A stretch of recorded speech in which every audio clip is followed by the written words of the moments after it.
2008ರಲ್ಲಿ ಕಣ್ಣೂರಿನ ಸ್ಥಳೀಯ ನಾಯಕನನ್ನ ಕೊಂದ ಪ್ರಕರಣದಲ್ಲಿ ತಲಶ್ಚೇರಿ ನ್ಯಾಯಾಲಯವು ಆರ್ಎಸ್ಎಸ್ ಮತ್ತು ಬಿಜೆಪಿಗೆ ಸೇರಿದ 7 ಮಂದಿಗೆ ಜೀವಾವಧಿ ಶಿಕ್ಷೆ ವಿಧಿಸಿದೆ. 2008ರ ಡಿಸೆಂಬರ್ 31ರಂದು ಸಿಪಿಎಂನ ಸ್ಥಳೀಯ ನಾಯಕ ಲತೀಶ್ ಅವರನ್ನ ತಲಶ್ಚೇರಿಯ ತಲಾಯ್ ಎಂಬಲ್ಲಿ ಗುಂಪೊಂದು ಕೊಚ್ಚಿ ಕೊಂದು ಹಾಕಿತ್ತು. ರಾಜಕೀಯ ದ್ವೇಷದ ಈ ದಾಳಿಯಲ್ಲಿ ಲತೀಶ್ ಅವರ ಗೆಳೆಯ ಗಾಯಗೊಂಡಿದ್ರು. ತಲಶ್ಚೇರಿ ಹೆಚ್ಚುವರಿ ಜಿಲ್ಲಾ ಮತ್ತು ಸೆಷನ್ಸ್ ನ್ಯಾಯಾಲಯದ ಜಸ್ಟಿಸ್ ವಿಮಲ್ ಜೆ ಅವರು ಆರೋಪಿಗಳು ತಪ್ಪಿತಸ್ಥರು ಎಂದು ತೀರ್ಪು ನೀಡಿದ್ರು.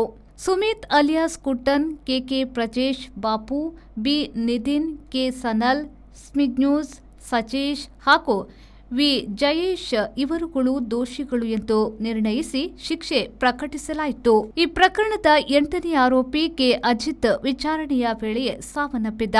ಆರೋಪಿಗಳಾಗಿದ್ದ ಸಂತೋಷ್ ಕುಮಾರ್, ಬಿ ಶರತ್, ಇಕೆ ಶನೀಶ್, ಕುನಂಪುರತ್ತು ಅಜೇಶ್ ಅವರನ್ನ ಕೋರ್ಟ್ ಬಿಡುಗಡೆ ಮಾಡಿತ್ತು. 7 ಮಂದಿ ದೋಷಿಗಳಿಗೂ ಜೀವಾವಧಿ ಶಿಕ್ಷೆ ನೀಡಲಾಗಿದೆ. 3ರನ್ನ ನಿರ್ದೋಷಿಗಳು ಎಂದು ಪ್ರಕರಣ ಮುಕ್ತರಾಗಿ ಮಾಡಲಾಗಿದೆ.